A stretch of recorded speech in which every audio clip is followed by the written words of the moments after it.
राधे कृष्ण राधे कृष्ण। इस प्रकार कर्मों के ज्ञान स्वरूपता का प्रतिपादन करके अब कर्म योग के भेदों का वर्णन करते हैं। अन्य कर्म योगी देव पूजन रूप यज्ञ का ही भली भांति अनुष्ठान करते हैं। दूसरे ब्रह्मरूप अग्नि में यज्ञ से ही यज्ञ का हवन करते हैं। अन्य कर्म योगी देव संबंधी देव अर्चन रूप यज्ञ करते हैं। देवता की भली भांति उपासना सेवा करते हैं, उसी में अपनी निष्ठा करते हैं। अन्य कर्म योगी ब्रह्मरूप अग्नि में यज्ञ से ही यज्ञ का हवन करते हैं। यज्ञ स्वरूप परमात्मा घृत आदि पदार्थों को यज्ञ साधन रूप स्त्रुवा आदि में होमते हैं। यहाँ इस श्लोक में यज्ञ शब्द का प्रयोग हवि और स्त्रुवा आदि यज्ञ के साधन रूप पदार्थों में हुआ है। अभिप्राय यह है कि कितने ही कर्मयोगी ब्रह्म अर्पणम ब्रह्म हवि इस पूर्वोक्त न्याय से यज्ञ हवन आदि में निष्ठा करते हैं। अन्य कर्मयोगी श्रोत्र आदि इंद्रियों को संयम रूप अग्नियों में होमते हैं। दूसरे शब्द आदि विषयों का इंद्रिय रूप अग्नियों में हवन करते हैं। अन्य कर्मयोगी श्रोत्र आदि इंद्रियों के संयम के लिए प्रयत्न किया करते हैं। अन्य योगी लोग शब्द आदि विषयों का इंद्रिय आदि अग्नियों में हवन करते हैं। इंद्रियों की शब्द आदि विषय परायणता को रोकने का प्रयत्न करते हैं। अन्य कर्मयोगी ज्ञान से प्रज्वलित आत्म संयम रूपी योग अग्नि में समस्त इंद्रियों के कर्मों का और प्राणों के कर्मों का हवन करते हैं। अन्य कर्मयोगी ज्ञान से प्रदीप्त मन के संयम रूप योग अग्नि में समस्त इंद्रियों के कर्मों का और प्राणी के कर्मों का हवन करते हैं। मन से इंद्रियों और प्राणों की कर्म परायणता को रोकने का प्रयत्न करते हैं।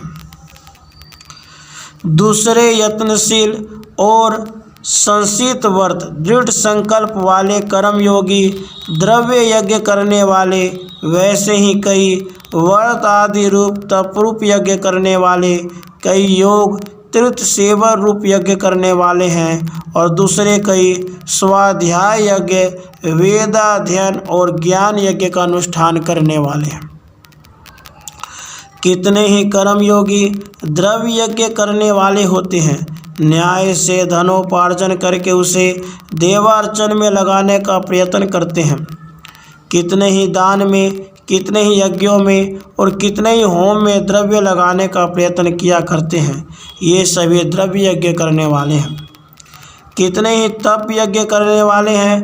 कृच्छ, चांद्रायन, उपवास आदि में निष्ठा करते हैं।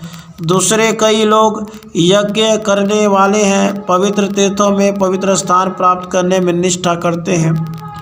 यहाँ कर्म निष्ठा के भेद का प्रकरण होने से योग शब्द तीर्थ प्राप्ति के संबंध से ही प्रयुक्त है।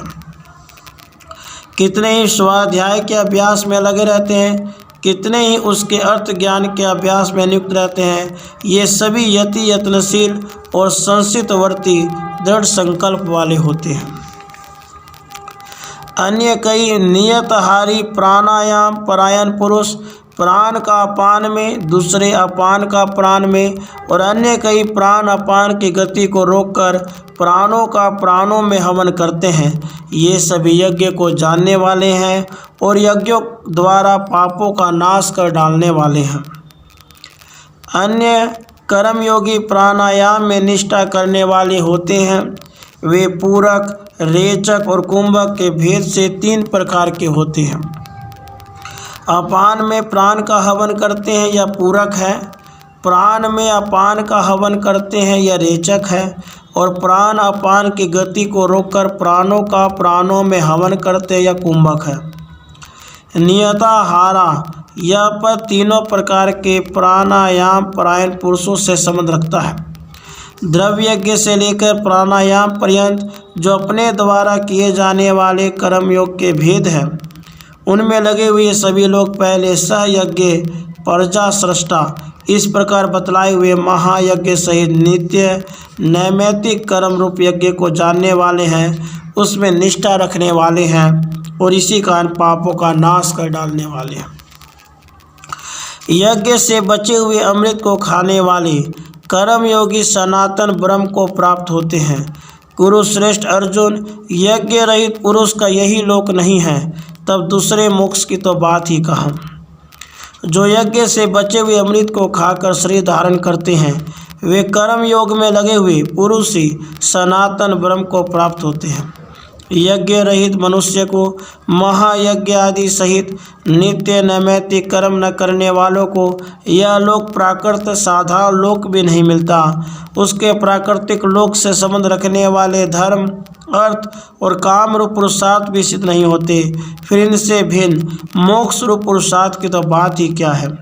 शास्त्रों में मोक्ष को परम पुरुषार्थ बताकर उसकी स्तुति की जाने के कारण उससे अन्य पुरुषार्थों का यहाँ अयम लोक के नाम से निर्देश किया गया है, क्योंकि यह प्राकृत है। इस तरह बहुत प्रकार के यज्ञ कर्म योग ब्रह्म के मुख में विस्तृत है। उस सब को कर्मजन्य जान, ऐसे जानकर तो मुक्त हो जाएगा। इस तरह बहुत प्रकार के कर्मयोग ब्रह्म के मुख में विस्तृत है, आत्मा के यथार्थ स्वरूप की प्राप्ति के साधन रूप में स्थित है। इस प्रकार जिनके लक्षणों और भेदों का वर्णन किया गया है, उन समस्त कर्मयोगों को तू कर्म जनित समझ प्रतिदिन किए जाने वाले नित्य नैमित्तिक कर्मानुष्ठान से उत्पन्न जान। इस प्रकार जानकर और बतलाए हुए प्रकार से उनका अनुष्ठान करके तू मुक्त हो जाएगा। कर्मों के अंतर्गत ज्ञान होने के कारण कर्मों को ज्ञान स्वरूप बतलाया गया है। अब यह कहते हैं कि जिनके अंतर्गत ज्ञान है, उन कर्मों में ज्ञान के अंश की ही प्रधानता है। परंतु अर्जुन, द्रव्यमय यज्ञ की अपेक्षा ज्ञान यज्ञ श्रेष्ठ है। हे पार्थ, सब कर्म पूर्णतया ज्ञान में समाप्त होते हैं। ज्ञान और द्रव्य इन दोनों आकार वाले कर्मों में द्रव्यमय अंश की अपेक्षा ज्ञानमय अंश ही श्रेष्ठ है, क्योंकि समस्त कर्म और उससे अन्य जो कुछ भी उपादेय है, वह सब का सब ज्ञान में समाप्त हो जाता है।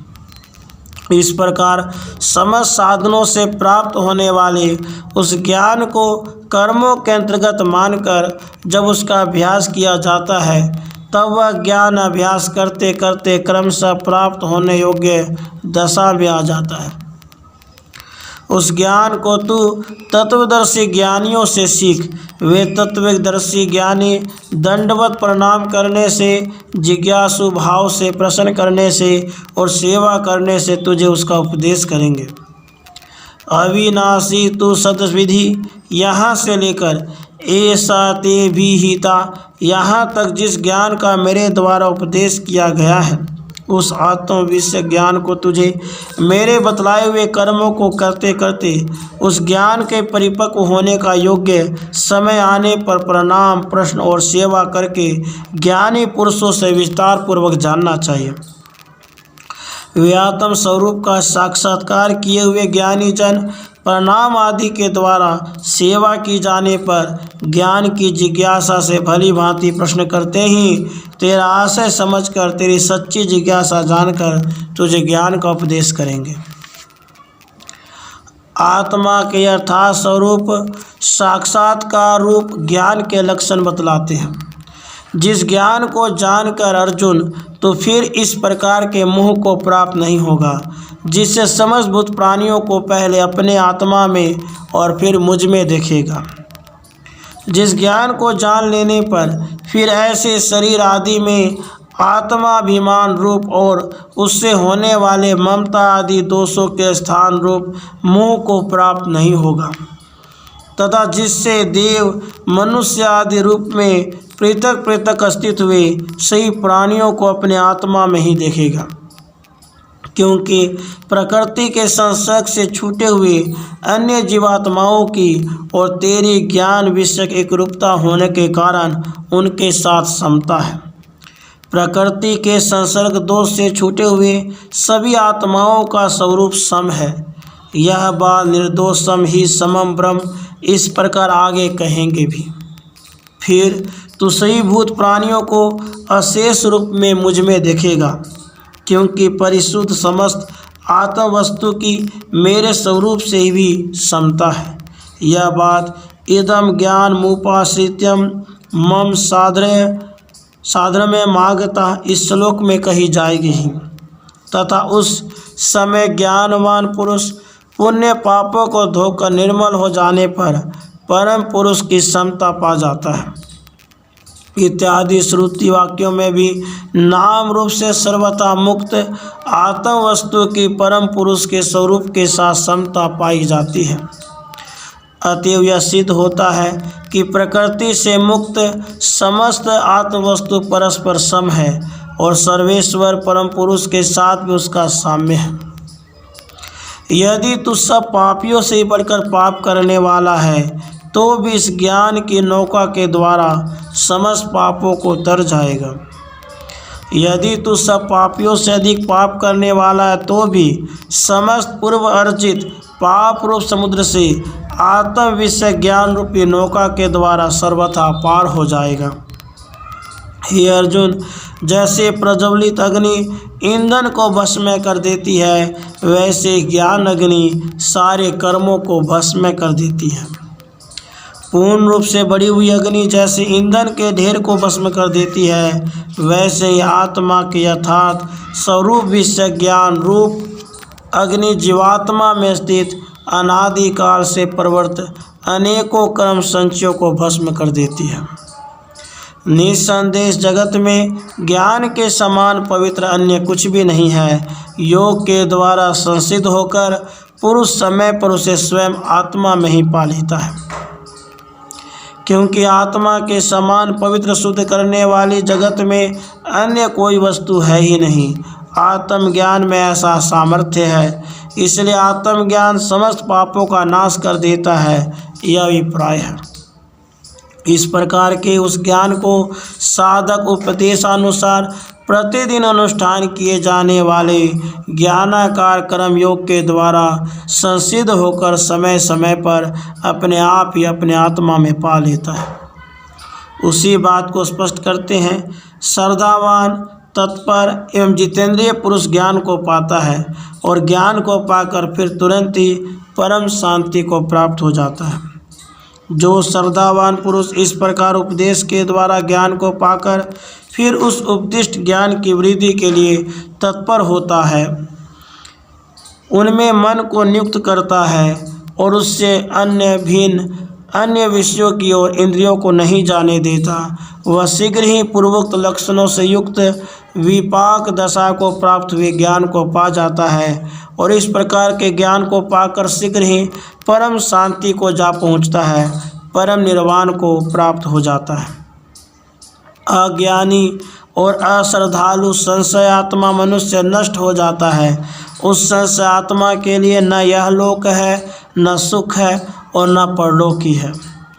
अज्ञ इस प्रकार उपदेश द्वारा प्राप्त ज्ञान से रहित तथा उपदिष्ट ज्ञान की वृद्धि के उपायों में श्रद्धा न रखने वाला, उनके अनुष्ठान में शीघ्रता न करने वाला और उपदिष्ट ज्ञान के प्रति संशय आत्मा, संशय युक्त मन वाला मनुष्य नष्ट हो जाता है।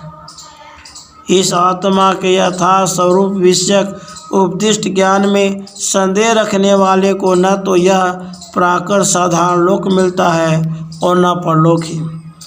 भाव यह है कि उसके धर्म, अर्थ और काम रूप पुरुषार्थ ही सिद्ध नहीं हो पाते, फिर तो मोक्ष की क्या बात है। क्योंकि समस्त पुरुषार्थ शास्त्रविहित कर्मों से सिद्ध होने वाले हैं और शास्त्रीय कर्मजनित सिद्धि शरीर से अतिरिक्त आत्म स्वरूप के निश्चय पूर्वक होती है।